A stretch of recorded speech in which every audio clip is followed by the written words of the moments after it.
আসসালামু আলাইকুম। গল্পের আলাপন চ্যানেলে আপনাদের স্বাগতম। পড়ছি বধূ কোন আলো লাগলো চোখে, পর্ব সংখ্যা ৩৫। লিখনিতে ইশরাত ইতি। আপনার স্ত্রীকে আপনি ডিভোর্স দেবেন? কাজী সামিনের দিকে তাকিয়ে আছে। সামিন একটা চেয়ার টেনে বসে গম্ভীর কণ্ঠে বলে, প্রথমত আমাকে আপনি করে বলবেন না, আমি আপনার ছেলের বয়সী। কাজী বিনয়ী হয়ে বলে, তুমি কেন ওকে তালাক দিতে চাচ্ছ? জরুরি তালাক দেওয়াটা? আপনি কাগজপত্র রেডি করবেন, কত সময় লাগবে? বেশি দেরি হবে? কাজী হম্বতম্ব ভাব কাটিয়ে না, সে বলে, কিছুক্ষণ আগে তুমি পুনরায় মেয়র নির্বাচিত হলে, আর তুমি এখন এসেছো বউকে তালাক দিতে? কেন, কি করেছে তোমার বউ? ও কিছু করেনি, আমি করেছি। কি করেছ? ওকে বিয়ে করেছি। কাজী সামিনকে খুঁটিয়ে খুঁটিয়ে দেখে। সেই সামিন আর এই সামিনের মধ্যে বিস্তর ফারাক। এই সামিন ইয়াসারের চোখে সেদিনের হিংস্রতা দেখছিল, আজ দেখছি উদাসীন দুটো চোখ। সামিন বলে ওঠে, বেশি দেরি হবে আঙ্কেল? কাজে মাথা নাড়িয়ে পড়ে, 2 দিন লাগবে। সামিন একটা গভীর নিঃশ্বাস ফেলে, তারপর কাজের টেবিলের উপর একটা ঢেকে রাখা পানির গ্লাসে চোখ যায়। কাজের দিকে তাকিয়ে শুকনো গলায় বলে, পানিটা কি ভালো? আমি খেতে পারি? কাজে মাথা নাড়িয়ে গ্লাসটা সামিনের দিকে এগিয়ে দেয়। সামিন ঢকঢক পানি খালি করে দেয়, উঠে দাঁড়ায়। কাজের দিকে তাকিয়ে নিস্তেজ কণ্ঠে বলে, কাগজপত্র রেডি রাখবেন। চেয়েছিলাম মিউচুয়াল ডিভোর্স দিতে, কিন্তু অত সময় অপেক্ষা করতে ইচ্ছে করছে না, ওর কষ্ট হবে। কথাটি বলে সামিন ধীর পায়ে হেঁটে কাজী অফিস থেকে বেরিয়ে যায়। কাজী ফ্যাল ফ্যাল করে সামিন ইয়াসারে যাওয়ার দিকে দেখে। বসার ঘরে ঋতু সোফায় গায়ে এলিয়ে দিয়ে বসেছিল। সামিনকে দেখে তড়িঘড়ি করে উঠে দাঁড়ায়, তার কাছে আসে। সামিনের দৃষ্টি দেখে সে থমকে যায়। উৎকণ্ঠা নিয়ে বলে, কি হয়েছে ভাইয়া? শরীর খারাপ আপনার? চোখ এমন লাগছে কেন? কেমন লাগছে? সারাদিনে কিছু খাননি? আমি আপনার জন্য বসে আছি, আসুন খাবেন। সামিন ম্লান হেসে ঋতুর মাথায় আলতো করে হাত বুলিয়ে সিঁড়ি দিয়ে যেতে যেতে বলে, খেয়ে নাও তুমি। চুনু কাকার দোকান থেকে একটা ভেজিটেবল রোল খেয়ে এসছি আমি।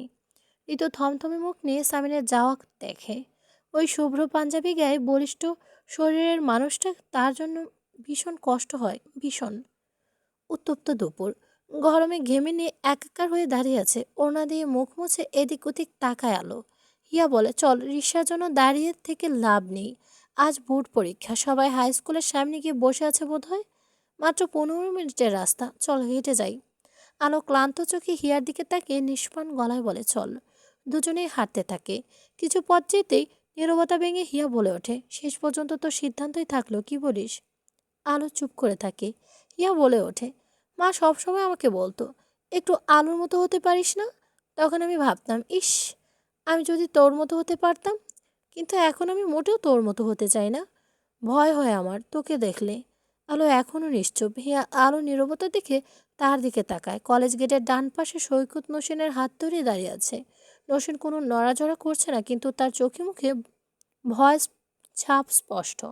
আলো সেদিকে তাকিয়ে আছে। হিয়া পাশ থেকে বলে, এই এই আলো, তুই কি এখন আবারও ঝামেলা করবি? দেখ, ওরটা ও বুঝে নেবে। তখন এত করে নিষেধ করলাম প্রেমের প্রস্তাব গ্রহণ না করতে, শুনলই না। আমার আর ভালো লাগছে না তোকে ঝামেলায় পড়তে দেখে। চল, গেটের ভেতরে চল। হিয়া আলোকে তাগাদা দেয়। শৌকতের সাথে দিঘির পাড়ের ঘটনার কথা মনে পড়লেই তার পুরো শরীর এখন অসাড় হয়ে যাচ্ছে। ওই দিন কেউ না পৌঁছালে তার অবস্থা খুব খারাপ হতে পারত। সে ইহজন্মেও শৌকতের চোখের সামনে পড়তে চায় না। কিরে, বিয়ে ঠিক হয়েছে নাকি তোর? তা তোর হবু স্বামীকে বলে দেব আমি তোর কথায় কথায় ছুঁয়েছি। বলে দেব তোর কোথায় কোথায় তিল আছে। জড়ানো কিন্তু তেজি কণ্ঠে নৌসেনের হাতে কবজিটা চেপে ধরে শৌকত বলতে থাকে। নৌসেনের চোখ বেয়ে পড়া দুফোঁটা তরল দেখে বোঝার উপায় নেই, সে ভেতরে ভেতরে গলাকাটা মুরগির মতো তড়পাচ্ছে। আবেগের বশে একটা ভুলের জন্য তার জীবনের চরম প্রতিদান দিতে হবে। তার নিস্তার নেই এই জানোয়ারটা থেকে। নসীন চেঁচাতে পারছে না। ডাবসা চোখে এদিক ওদিক তাকাচ্ছে, কানে সে শৌকতের বলা কথার প্রতিধ্বনি হচ্ছে, বলে দেব নসীন, বলে দেব। আলো হিয়ার হাত ছাড়িয়ে নৌসেন শৌকতের দিকে এগিয়ে যায়। গিয়ে শৌকতের হাত থেকে নৌসেনের হাত ছাড়িয়ে দিয়ে নৌসেনকে আগলে নেয়। তারপর নৌসেনকে ধমকে সুরে বলে, চেঁচাতে পারিস না, স্টুপিড? নৌসেন ভয়ে গুটিয়ে গিয়েছে। শৌকত একটা গভীর নিঃশ্বাস ফেলে বলে, তুই আবার এসেছিস? তোর সমস্যা কি? এখান থেকে যা। ঠান্ডা গলায় বলে আলো। শৌকত বলে ওঠে, স্বামীর মতো বেশ সাহস না তোর? আমি 1 2 3 গুনবো। এখান থেকে যাবি সৈকত? আজ নয়তো ভয়াবহ কিছু হবে। তাই নাকি? কি হবে দেখা? নসীন খপ করে আলোর হাত চেপে ধরে। ও নেশা করে আছে আলো। আলো নসীনের হাত থেকে হাত ছাড়িয়ে শৌকতের দিকে কিছু মুহূর্ত চুপ করে তাকিয়ে থেকে পায়ের জোতা করে মারতে শুরু করে। মুহূর্তে ভিড় জমে যায় কলেজের সামনের রাস্তায়। কিছু ফার্স্ট ইয়ারের মেয়েরা এসে দাঁড়ায় আলোর সমান তালে পেটাতে থাকে সৈকতকে। নৌসিন একটু সাহস পায়, তীব্র ঘৃণা নিয়ে চেঁচিয়ে বলে, ওরে পেটা, আরো পেটা। নৌকেদের কানে আসে নৌসিনের সে চিৎকার পৌঁছায়। হিংস্র হায়নার মতো নৌসিনের দিকে তাকিয়ে থাকে শৌকত। নৌসিনের চোখ বেয়ে অঝোর ধারায় পানি পড়তে থাকে। অবস্থা বেগতিক থেকে হিয়াসে আলোকে পেছন থেকে জাপটে ধরে সরিয়ে নেয়। বেশ কিছু লোক এসে পরিস্থিতি সামলানোর চেষ্টা করছে, তবে উচ্চবাচ্য বলে না সৈকতকে। সবাই খুব ভয় পায় নতুন এই ক্রসকে। সৈকত গা ঝাড়া দিয়ে নৌসিনের দিকে তীক্ষ্ণ দৃষ্টিতে এক পলক তাকিয়ে থেকে বাইক স্টার্ট দিয়ে চলে যায়। ভাইজান। সামিন কিছু কাগজপত্র দেখছিল। সিতারার ডাকে তার দিকে তাকায়, অস্পষ্ট স্বরে বলে, ঘর গোছাতে এসেছিলাম। অগোছালো তো কিছুই নেই আমার জীবনে ছাড়া, আমার জীবনটা ছাড়া। ঠান্ডা গলায় সামিন কথাটি বলে নিজেই বেশ অবাক হয়। এসব কি ধরনের কথা বলছে সে সিতারাকে? সিতারা মৃদু স্বরে বলে, ঝুল ঝাড়তে পাঠিয়েছে মেজো ভাবি। ঝাড় তাহলে। সামিন আবারও কাগজে মন দেয়। সিতারা ঘর গোছাতে গোছাতে সাইমিনের ড্রেসিং টেবিলের সামনে দাঁড়িয়ে অনেকটা সংকোচ নিয়ে নিচু স্বরে বলে, এগুলো এখান থেকে সরিয়ে বলবো ভাইজান? কোনগুলো? সামিন না তাকিয়ে জিজ্ঞেস করে। সিতারা আগের থেকেও নিচু স্বরে বলে, বড় ভাবি সাজান জিনিস। সামিন মাথা তুলে তাকায়। তার ড্রেসিং টেবিলের সামনে এখনো আসিয়ার অব্যবহৃত প্রসাধনী অযত্নে পড়ে আছে, যা কখনো ওই মেয়ে ছুঁয়েও দেখেনি। সামিন একটা গভীর নিঃশ্বাস ফেলে বলে, না, এগুলো এখানেই থাকুক, দেখতে ভালো লাগছে। সিতারা আর কিছু বলে না, ঘর পরিষ্কার করে চলে যায়। সামিন আবারও কাগজ থেকে চোখ সরিয়ে ড্রেসিং টেবিলের দিকে তাকায়। অপলক তাকিয়েই থাকে সেদিকে। কুকুরের ভাগ্য বলে যদি কিছু থাকে তাহলে আলোর ক্ষেত্রে সবটা প্রযোজ্য। তার কুকুরের ভীষণ ভয়। ক্লাস 5-এ একবার কামড়ে আলোকে বেহুশ বানিয়ে দিয়েছিল। তখন থেকে এই প্রাণীটাকে জমের মতো ভয় পায় সে। কিন্তু রাস্তাঘাটে এই প্রাণীটার সাথে আলোর হুটহাট দেখা হয়ে যায়। আলো একটা ঢোক গেলে এদিক ওদিক তাকায়। কিছুক্ষণ আগে হিয়া সাথে ছিল, তখন আসতে পারলো না। অসভ্যগুলো। এখন আলোর সাথে কেউ নেই। আলোর বুকটা ধড়ফড়িয়ে উঠছে। দুপায়ে কুকুরগুলোতে জুতা পেটা করা সামলানো যায় মানুষকে। চার পায়ে কুকুরগুলোকে কিভাবে সামলাবে? মনে হচ্ছে এক্ষুনি কামড়ে দেবে, ঝাঁপিয়ে পড়ে ছিন্ন ভিন্ন করে দেবে আলোকে। এক পা সামনে এগিয়ে একটা কুকুর ঘেউ করে ওঠে। আতকে আলো জমে যায়। ধীরে ধীরে মাথা ঘুরিয়ে পেছনে তাকিয়ে দেখে দুটো কুকুর এসে বাকি তিনজনের সাথে যোগ দিয়েছে। সবটা ঘেউ ঘেউ করতে শুরু করেছে। মনে হচ্ছে এরা নিজেদের মধ্যে আলোচনা করছে কে আগে প্রথম কামড় বসাবে। আলো এক লাফে পেছনে আগায়। এই পাশে ত্রিসীমানায় কেউ নেই। সব লোক কোথায়? পাশের মসজিদে জোহরের আজান দিয়েছে। কিছুটা সাহস সঞ্চয় করে সে ঘুরে দৌড়াতে শুরু করে। এদিক ওদিক না তাকিয়ে কুকুরের কামড় খেয়ে মরতে সে ইচ্ছুক নয়। প্রাণ হাতে নিয়ে দৌড়াতে হুট করে তার পায়ের সাথে একটা ভাঙা ইটের ধাক্কা লেগে যায়। ঘটনার আকস্মিকতায় আলো কিছু বুঝে ওঠার আগেই নাকে তীব্র পিচের গন্ধ অনুভব করে। রোদের তাপে রাস্তার পিচ গলে গন্ধ ছড়িয়ে যাচ্ছে। নাকের কাছে তীব্র যন্ত্রণা অনুভব হয়। ধীরে ধীরে মাথা তুলে উপরে তাড়াতেই দেখে একটা বলিষ্ঠ হাত তাকে দেখে হাত বাড়িয়ে ধরে রেখেছে। আলোর হাতের কাছেটায় যন্ত্রণা হচ্ছে। ছিলে গেছে, ছিলে গেলে যেমন হয়। ধীরে ধীরে হাতের মালিককে দেখবে বলে সে মাথা তুলে তাকাতেই থমকে যায়। অসহায়ের মতো এদিক ওদিক তাকিয়ে কি মনে করে যেন হুট করে সামিনের হাতে হাত রাখে। সামিন গম্ভীর মুখ টেনে তুলে আলোকে। নাকে ভারী খেয়ে নাকের ডান পাশে ছিদ্র থেকে রক্ত ঝরছে। হাঁটুর কাছটা ছিলে গিয়েছে। নতুন চুড়িদারটা রক্ষা পায়নি। লজ্জায় আলো গুটিয়ে যায়। প্রকৃতি তাকে ক্ষণে ক্ষণে মুখ থুবড়ে পড়ার ব্যবস্থা করে দিচ্ছে। সামিন আলোর দিকে না তাকিয়ে দূরে তাকিয়ে থাকা কুকুরগুলোর দিকে তাকিয়ে যায় ধুমধাম। কুকুরগুলো উল্টে পথে দৌড়ে যায়। আলো ব্যথাতুর শরীর অবাক হয়ে তাকিয়ে থাকে। সামিন যেন আলোর মনের কথা বুঝে যায়। নিচু স্বরে বলে ওঠে, ওরা আমার স্বজাতি তো, আমাকে খুব মানে। আলো মাথা তুলে সামিনের দিকে তাকায়। সামিন মাথা ঘুরিয়ে আলোর দিকে তাকিয়ে দুজনেই চোখাচোখি হয়। আলো চোখ নামিয়ে নেয়। সামিন তাচ্ছিলের সাথে বলে, তোমাকে ফলো করছিলাম না, আমাকে অপবাদ দিও না। এখানে কাজ ছিল। কাজ? মহিলাদের কলেজের সামনে? হুট করে আলো নিচু স্বরে জিজ্ঞেস করে বসে। সামিন ঠান্ডা গলায় বলে, না, মহিলাদের কলেজের পাশে কাজী অফিসে। আলো পুনরায় মাথা তুলে তাকায়, কৌতূহলী হয়ে না চাইতেও বলে ওঠে, কাজী অফিসে কি, বিয়ে করছেন নাকি? সামিন এক পলক আলোর দিকে তাকিয়ে বলে, আমাদের ডিভোর্সের কাগজপত্র গোছানো হয়েছে কিনা খোঁজ নিতে এসেছি। কাজের নাতি হসপিটালে। আজ হবে না। তোমার দুর্ভাগ্য। আলো সামিনের চোখের দিকে তাকিয়ে থাকে। সামিন আলোর দৃষ্টি উপেক্ষা করে ধীর পায়ে এগিয়ে যায়। হঠাৎ করে আরো ভীষণ রাগ হতে শুরু করে। এত আঘাত পেয়েছে আলো? লোকটা ভদ্রতা করে একবার জিজ্ঞেস করো না আলো ব্যথা করছে কিনা। আগে তো আলো না চাইতেও ব্যথা পেলে কোলে নিয়ে দৌড়াদৌড়ি করতো। খুব রাগ হচ্ছে। কেন হচ্ছে তার উত্তর আলোর জানা নেই। পেন কিলার নিয়েছিস? এখানে সে আলোর মাথায় হাত রেখে বসে। আলো চোখ মেলে মায়ের দিকে তাকিয়ে বলে, নিয়েছি, জ্বর আসবে সম্ভবত। রেহানা কিছুক্ষণ মেয়ের মুখের দিকে তাকিয়ে থেকে বলে ওঠে, একবার ভেবে দেখবে মা, শেষবারের মতো। রেহানা যখন আলোর কাছে বিশেষ কোনো আবদার করতে চায় তখন মা না বলে সম্বোধন করে, মনা। আলো নিশ্চুপ হয়ে থাকে। রেহানা বলতে থাকে, তুই রেগে যাস না মা, অশিক্ষিত বাঙালি মায়ের মন তো, তাই মানছে না। কথাটি বলে রেহানা আঁচল দিয়ে চোখের পানি মোছে, তারপর বলে ওঠে, কোনো মানুষ কি আবেগ, রাগ, জেদ, প্রতিহিংসা পরায়ণ হয়ে ভুলের ঊর্ধ্বে? তুই আমাকে দেখ, এমন একটা মানুষ।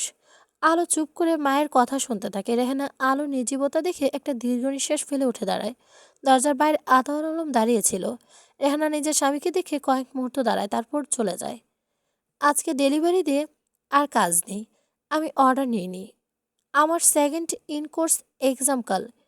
আজ ইউনিভার্সিটি যাচ্ছি, তোমরা চলে যাও। সব কিছু গুছিয়ে নিয়ে আলো নিস্তেজ কণ্ঠে বলে সবাইকে। সিঁড়ি বেয়ে উপরে উঠে হিয়া আলোকে ডাকতে থাকে। আলো ঘুরে তাকায়। হিয়া বলে, আজ মশলা ডেলিভারি দেওয়া ছিল, তুই আচার দিয়েছিস কেন? সব খেয়ে বসে আছিস? তাই তো, ডেলিভারি বয় চলে গিয়েছে। দাঁড়া, আমি চেঞ্জ করে দিচ্ছি। তুমি থাকো, আমরা যাচ্ছি, শরীর ভালো নেই তোমার। বিউটি বলে ওঠে। সবাই কাজও ব্যস্ত হয়ে পড়ে। হিয়া এগিয়ে আলোর সামনে এসে দাঁড়ায়। খুঁটিয়ে খুঁটিয়ে আলোকে দেখে বলে ওঠে, কি ব্যাপার বলতো, কি হয়েছে তোর, কি হবে? আমতা আমতা করে আলো। হিয়া বলে ওঠে, দুদিন ধরে বেশ খেয়াল করছি অন্যমনস্ক থাকিস তুই। কেমন কেমন করে কথা বলিস। আঙ্কেল হেরেছে বলে? আলো মাথা নাড়িয়ে বলে, আব্বু হার নিয়ে আমার আক্ষেপ নেই, সে তো তৃতীয় হয়েছে। আলো অলস ভঙ্গিতে একটা চেয়ার দখল করে টেনে বসে এদিক ওদিক তাকিয়ে বলে, তোকে একটা সিক্রেট বলি, আমি আতার আঙ্কলের ভোট দিইনি, ইয়াসার ভাইকে দিয়েছি। আলো হিয়ার দিকে তাকিয়ে থাকে। হিয়া বলতে থাকে, আম প্রিলি শিওর আমাদের ক্লাসের সব মেয়ে ইয়াসার ভাইকে ভোট দিয়েছে। ইনফ্যাক্ট তরুণের দল ইয়াসার ভাইকে বেছে নিয়েছে, আর বাকিরা তো সব বুড়ো লোক। একটু থেমে হিয়া হাই তুলতে তুলতে বলে, আমাদের ক্লাসের অধিকাংশ মেয়ের ক্রাশ তোর স্বামী। তারা তো বলা বলি করে জানিস, বলে ইয়াসার ভাইয়া তাদের তুলে নিয়ে বিয়ে করলে তাদের জীবন ধন্য হয়ে যেত। কথাটা বলে হিয়া উচ্চ শব্দে হাসতে থাকে। তারপর বলে, ইতিহাসে তোর কেসটাই বোধহয় প্রথম যেখানে ভিকটিমের প্রতি বিরক্ত এবং অপরাধীর প্রতি সহানুভূতি দেখাচ্ছি আমরা। আলো হিয়ার থেকে চোখ সরিয়ে নিয়ে নিচু হয়ে আচারের বয়মগুলো সরিয়ে রাখে। হিয়া ভকভক করতেই থাকে। একটু পরে আলোর দিকে তাকিয়ে বলে, চুপ করে আছিস কেন? কি বলবো? অন্য সময় হলে তো আমাকে কাঁচা খেয়ে ফেলতি। আজ ইয়াসার ভাইয়ের নামে এত এত কথা বলছি আর তুই চুপচাপ শুনছিস। আমাকে ঝাড়ি মারছিস না কেন? ব্যাপার কি বলতো, প্রেমে টেমে পড়লি নাকি আমার দুলাভাইয়ের? দেখ, প্রেমে পড়লে আমাকে কানে কানে বলে দে সময় থাকতে। আপু, তোমার জন্য নোটিশ এসেছে। আলো চমকে উঠে দাঁড়ায় আয়াতের কথা শুনে। আয়াত দাঁড়িয়ে আছে। আলো অদ্ভুত অনুভূতি হচ্ছে। সে কাঁপা কাঁপা গলায় বলে, কাজী অফিস থেকে? আয়াত অবাক হয়ে বলে, কাজী অফিস থেকে নোটিফিকেশন আসবে কেন? নোটিশ আসবে কেন? ব্যাংক থেকে এসেছে, তোমার ডিপোজিটের। আলো একটা লম্বা নিঃশ্বাস ছাড়ে। হিয়া আলোর অস্বাভাবিক আচরণ পর্যবেক্ষণ করতে থাকে। মাস্ক পর, একটু ভুল হলে আজ গণপিটুনিতে মরবি, ফিসফিসিয়ে রবিকে বলে সাদিক। রবি বিরক্ত ভঙ্গিতে মাস্ক পরে নেয়। রোদের তোপে কপাল থেকে টপ টপ করে ঘাম বেয়ে নামছে। মেজাজ যথেষ্ট খারাপ। মুখ থেকে চক্রান্ত শব্দ করে বলে ওঠে, কি বলতো, এত দেরি করছে কেন? আসেনি নাকি? না, এসেছে। ভাই নিজেই ইনফরমেশন দিয়েছে। সাদিক কথা শেষ করে রবি এদিক ওদিক তাকায়। কলেজ গেটের বাইরে এতগুলো পাখির মধ্যে তাদের টার্গেটটা খুঁজে বের করতে ভীষণ কষ্টসাধ্য ব্যাপার। হাতে ছোট বালতিটার দিকে এক পলক তাকাতেই বোতলটা আবারও আড়াল করে ফেলে সে। তারপর মোবাইলে একটা হিন্দি গান ছেড়ে তীক্ষ্ণ দৃষ্টিতে গেটের দিকে তাকিয়ে থাকে। এই মরতে চাস নাকি?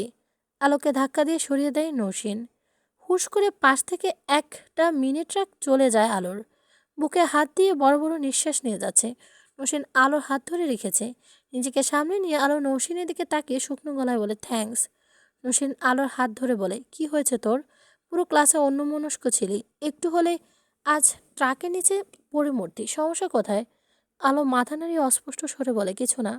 নৌসিন হুট করে আলোর কপালে হাত দিয়ে বলে, গা গরম তোর? চল, তোকে রিক্সা তুলে দিয়ে মরে দিয়ে মাথায় থেকে চল। দুজনে হাঁটতে থাকে। কিছুক্ষণ পর আলো বলে ওঠে, সৈকত তোকে আর বিরক্ত করছে এলো? নৌসিন বলে, না। আমি তো অবাক হচ্ছি আলো, ও এত সহজে পিছু ছেড়ে দিয়েছে, খুব অবাক হচ্ছি। এসব কুকুরদের এভাবে সোজা করতে হয়, শুকনো গলায় বলে ওঠে আলো। সাদিক আর রবি তীক্ষ্ণ দৃষ্টিতে আলো আর নৌসিনের দিকে তাকিয়ে আছে। রবি অবাক হওয়ার মতো বলে, আসল কোনটা? দুটো চেহারা তো এক। নেশা করেছিস সকালে? লাল জামাটা নৌসিন, হলুদ জামাটা সামিনের বউ। এখন কি করব? দুটো আঠার মতো লেগে আছে কেন? দুটোকেই দেবো নাকি? মাথা খারাপ? সামিন তোকে তোর বাপ সহ কবরে পাঠাবে। বাই যা বলেছে সেটাই কর, চল। বাইক স্টার্ট দে। এখানে ভিড়, মনে হচ্ছে মোড়ের মাথায় যাচ্ছে, চল চল। নসীন এদিক ওদিক তাকিয়ে রিক্সা খুঁজতে থাকে। আরও পাশে অন্যমনস্ক হয়ে দাঁড়িয়ে। হঠাৎ করে নৌসিনের পার্স ব্যাগটা হাতের নিচে পড়ে যায়। নৌসিন ব্যাগটা তোলার জন্য ঝুঁকে যেতে হুশ করে তাদের পাশ দিয়ে একটা মোটরসাইকেল চলে যায়। ক্ষণবাদে একটা বিকট চিৎকার শোনা যায়। সেই চিৎকারে কেঁপে ওঠে মহিলা কলেজের পুরো এরিয়া। থমকে যায় পথচারী, কাঁপতে থাকে আকাশ এবং পাতাল। এখান থেকে একটা কপি আমার সিডি কর্পোরেশনের চেয়ারম্যানের কাছে পাঠাবো, আর নকল তোমার স্ত্রীর কাছে। 90 দিন আগে কার্যকর হবে না। কাজে থেকে চোখ সরিয়ে সামিনের হাতের কাগজগুলোর দিকে তাকাতেই থাকে কিছুক্ষণ। কিছুক্ষণ পরে, আমি কি কাগজগুলোকে দেখতে পারি? জি অবশ্যই।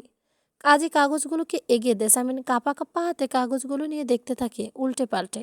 একটা গভীর নিঃশ্বাস ফেলে বলে, কোথায় সাইন করতে হবে? ফুয়াদ পাশে চেয়ারে বসে সামিনের দিকে এক দৃষ্টিতে তাকিয়ে আছে।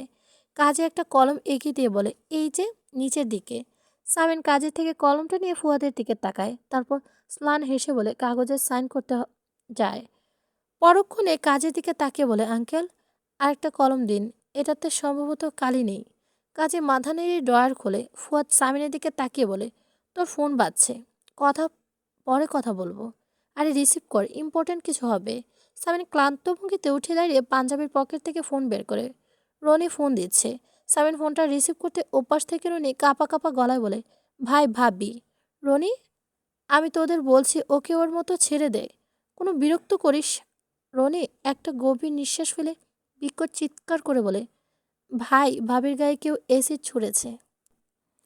এটা পর্ব 36। ম্যাম, পেশেন্টের কষ্ট হচ্ছে, ওনার হাতের বাঁধন খুলে দেই। ডাক্তার রুবি হেড নার্স শিলার দিকে তাকিয়ে বলে, হোক। তুমি পা ধরে রাখো, ওয়াশটা করাটা জরুরি। অ্যাফেক্টেড এরিয়াগুলো ইমিডিয়েটলি ক্লিন করতে হবে। ওরা জামা কাটা কাছে কোথায়? ধরে রাখো ওকে। দুজন অ্যাসিস্ট্যান্ট নার্স পা ধরে। দুজনে সদ্য জয়েন করেছে চাকুরিতে, বাচ্চা বয়সী। এটাই তাদের জীবনে প্রথম অভিজ্ঞতা। দৃষ্টতা তাদের ভেতরটা নাড়িয়ে দিচ্ছে। নিশ্চুপ চোখ দিয়ে পানি জড়াচ্ছে তারা। ইমার্জেন্সি ইউনিটের লোহার দরজা ভেদ করে গগনবিদারী চিৎকারে পুরো হসপিটালে থাকা প্রত্যেকদের স্তন্যপায়ী কাঁপা কাঁপিয়ে দিচ্ছে। সামিন ধীর পায়ে এক কদম এগিয়ে যায়। পেছন থেকে ফুয়াদ শক্ত করে ঝাপড়ে ধরে রাখে তাকে। সামিন, যাস না। সামিন নিজেকে ছাড়িয়ে নিয়ে এগিয়ে যায়। দলের ছেলেরা ঝাপটে ধরে, ভাই দোহাই লাগে, যাবেন না। কিছুক্ষণ ওদের সাথে ধস্তাধস্তি করে সামিন নিস্তেজ হয়ে ফুয়াদের গায়ে এলিয়ে পড়তে চায়। শক্ত করে ফুয়াদ সামিনকে আঁকড়ে ধরে রেখেছে। কান্নার তীব্রতা ক্ষণে ক্ষণে বেড়েই যাচ্ছে। দীর্ঘ সময় পরে একেবারে নিস্তেজ হয়ে যায় পুরো ইমার্জেন্সি ইউনিট। সামিন অনুভূতি শূন্য হয়ে পড়ে থাকে করিডোরের মেঝেতে। তার থেকে দূরে লাশের মতো পড়ে আছে আতর আলম। এবার তারা দুজনেই দুজনের প্রতিদ্বন্দ্বী। কে কতটা ক্ষতবিক্ষত হতে পারে তার প্রতিযোগিতা চলছে যেন। ডাক্তার রবি দ্রুত পায়ে দরজা খুলে বেরিয়ে আসে। ফুয়াদ এগিয়ে যায়। কিছু জিজ্ঞেস করার পূর্বেই রবি বলে ওঠে, হাই ডোজের ইঞ্জেকশন দেওয়া হয়েছে, জ্ঞান নেই, ট্রিটমেন্ট শুরু করবে এখন। কথাটি শেষ করে রবি রনির দিকে তাকিয়ে বিরক্ত ভঙ্গিতে বলে, তুমি কি অশিক্ষিত, জানো না এসিড অ্যাফেক্টেডদের এরিয়ায় পানি ঢালতে হয় তৎক্ষণাৎ? নাকি বুঝতে পারোনি, অবুঝ নাকি? রনি উৎকণ্ঠা নিয়ে বলে, ম্যাম, পানি ঢেলেছি, মুখে পানি ঢালতে ঢালতে আনা হয়েছে।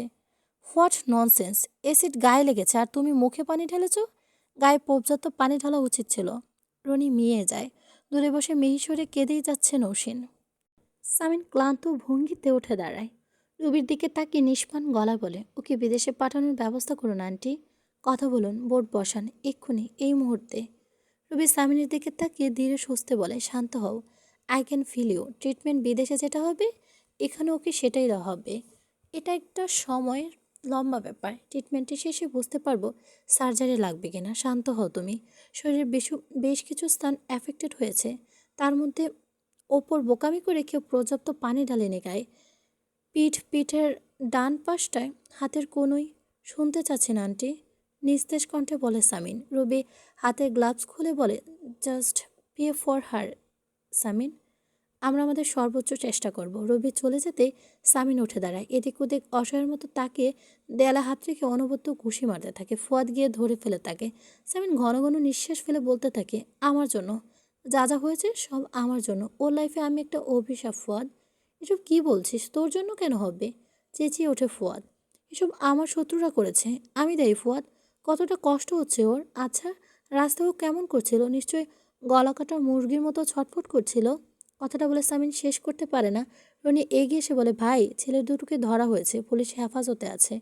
একটা গভীর নিঃশ্বাস ফেলে আশেপাশে তাকাশে আতাউর আলম একইভাবেই পড়ে আছে। সামিন ইমার্জেন্সি ইউনিটের দরজায় এক পলক তাকিয়ে শাটারাতার ঘুটিয়ে দাঁড়ায়।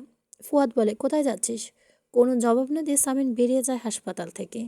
ভেতর থেকে কান ফাটানো আর্তনাতে পুরো দেয়াল ভারী হয়ে উঠেছে। কিন্তু কারো সেদিকে কোনো ভ্রুক্ষেপ নেই। সে যার যার মতো কাজ করে যাচ্ছে। কম্পিউটার অপারেটরে এমন ডেস্কটপে কিছু একটা দেখা যাচ্ছে।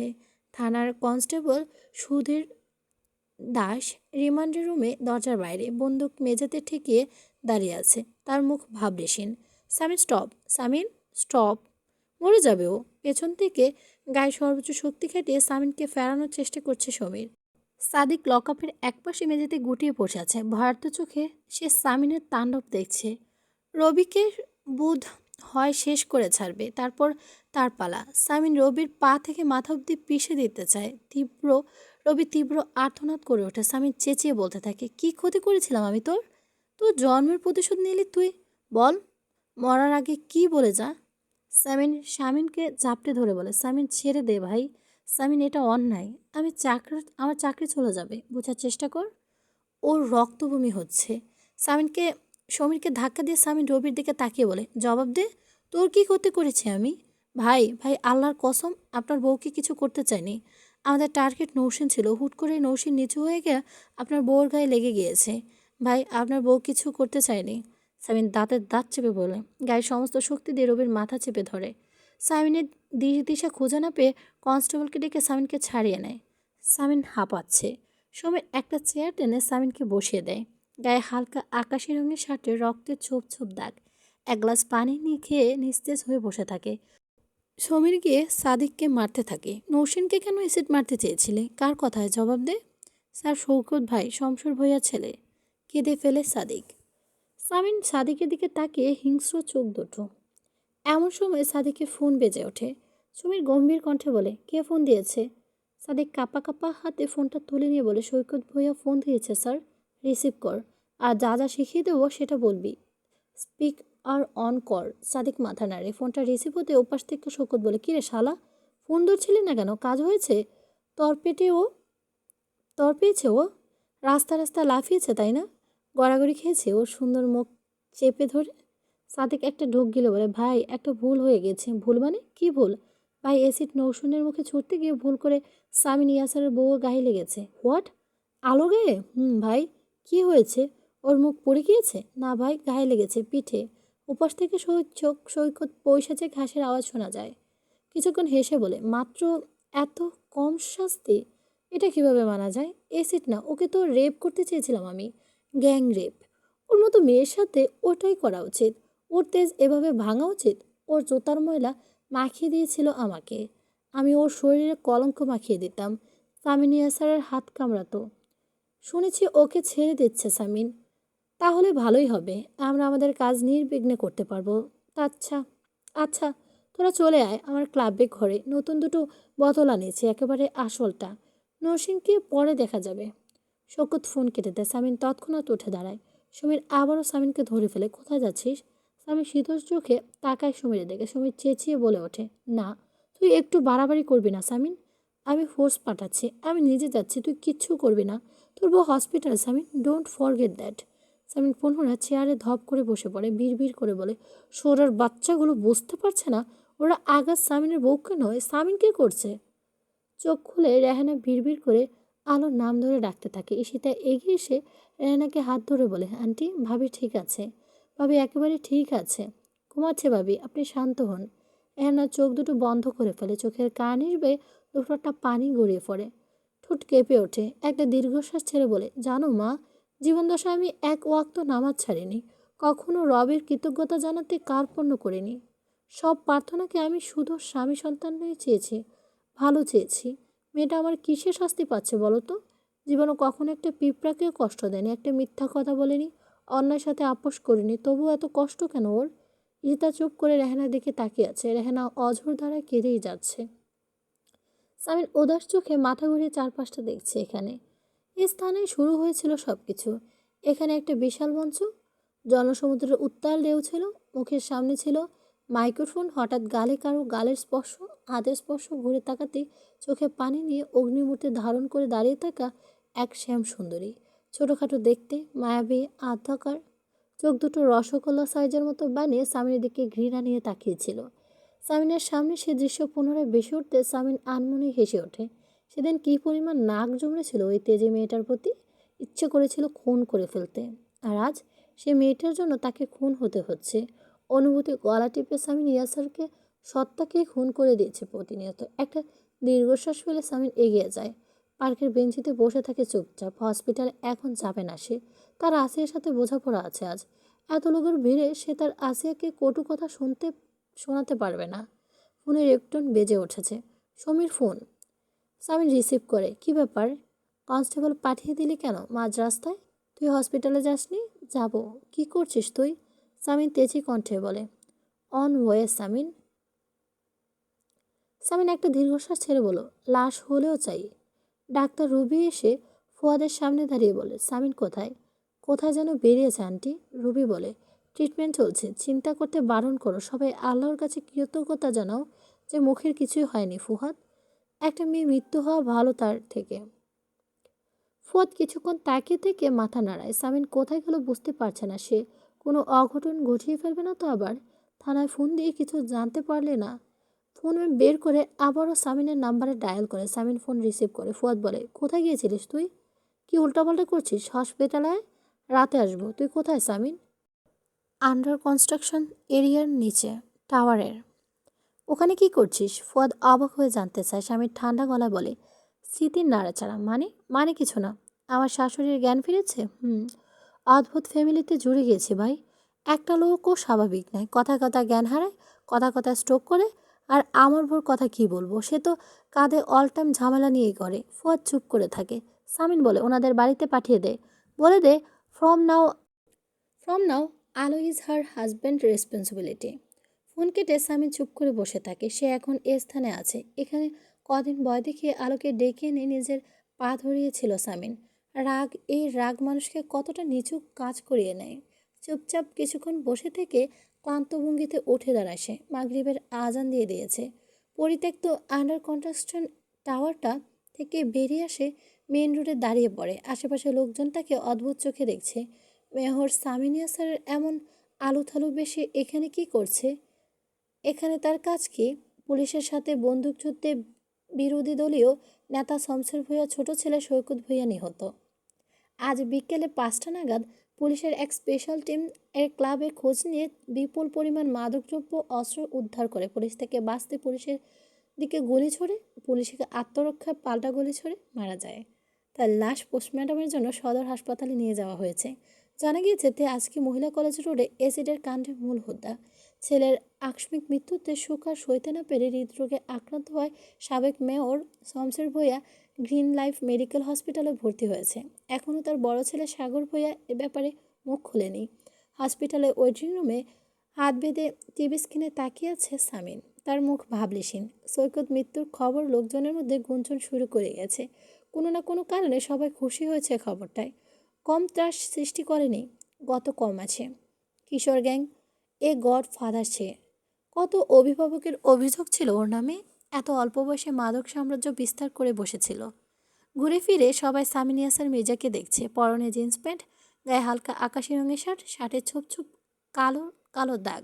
বলিষ্ঠ দেহের শার্টটা আটশাট হয়ে আছে। পুরো বিধ্বস্ত লাগছে সামিনকে। সব আগন্তুকেরা সামিনের দিকে ঘুরে ফিরে তাকাচ্ছে। মেয়র সাহেবের এ অবস্থা কেন সেটা জিজ্ঞেস করার সাহস নেই তাদের। ভাইয়া, ইশিতাটাকে সামিন ঘুরে দাঁড়ায়। যাসনি তোরা? ইলহাম ঋতু কোথায়? বমিট হচ্ছে ভাবির, ওয়াশরুমে নিয়ে গেছে মেঝো ভাইয়া। তোরা চলে যা, আমি থাকবো এখানে।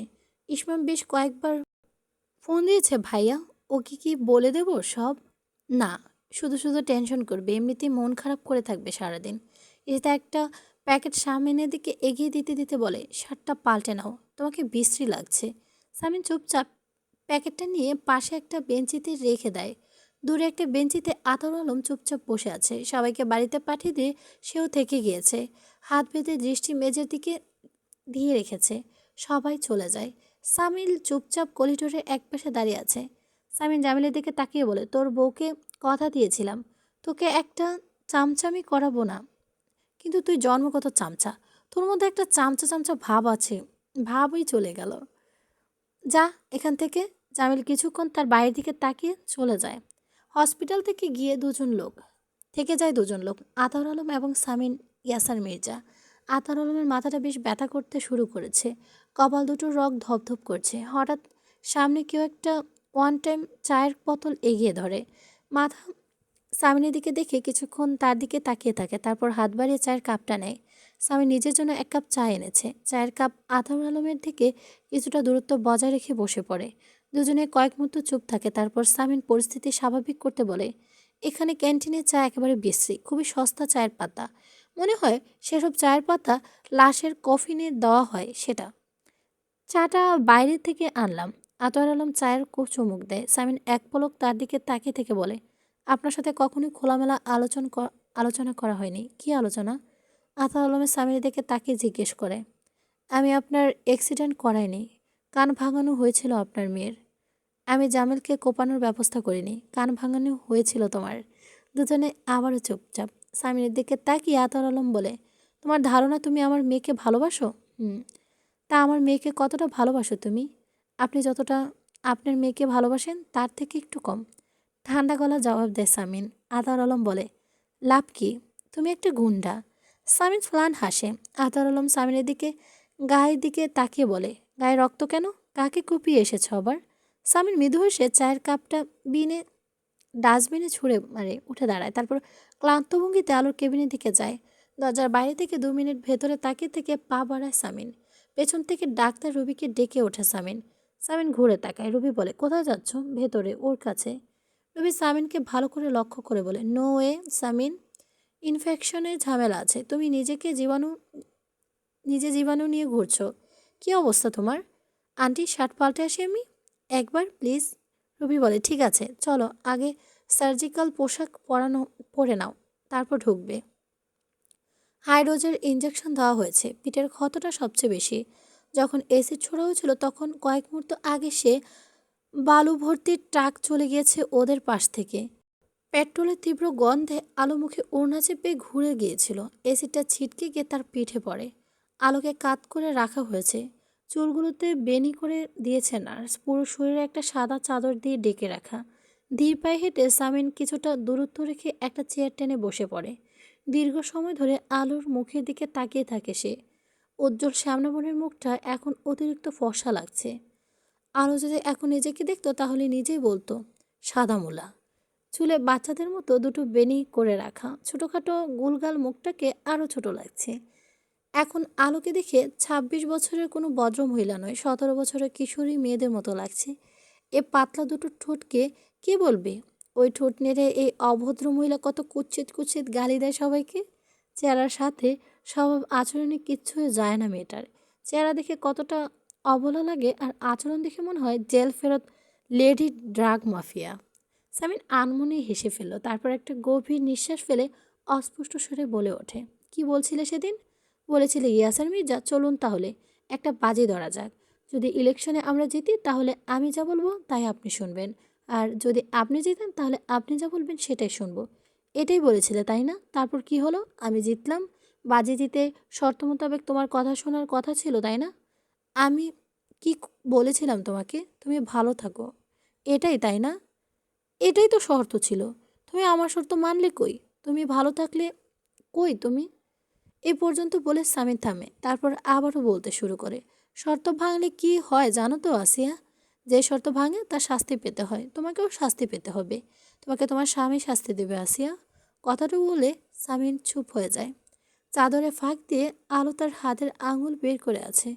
সামিন তার হাত বাড়িয়ে আলোর আঙুলগুলো ছোঁয়। তারপর তার মুখের দিকে একদৃষ্টিতে তাকিয়ে থাকে। কেবিনের দরজার বাইরে থেকে সামিনের দিকে আতর আলম তাকিয়ে আছে। তিনি এই ছেলেটার বেকুলতাকে বিচার করতে পারছেন না। তিনি শুধু দেখছেন তার মেয়ের জন্য কেউ উৎকণ্ঠা নিয়ে বসে আছে তার মতো। তার সাথে প্রতিযোগিতা করে এগিয়ে থাকতে চাইছে। প্রতিযোগিতার ফলাফল কি হবে? কে এগিয়ে থাকবে? কে? আঙুলের উপর থেকে হাত সরিয়ে আলোর মাথায় হাতে আলতো হাত বুলিয়ে দিয়ে বলে, খুব তাড়াতাড়ি সুস্থ হও তুমি। তোমার স্বাস্থ্যের জন্য প্রস্তুত হও। আমি অপেক্ষা করছি আসিয়া।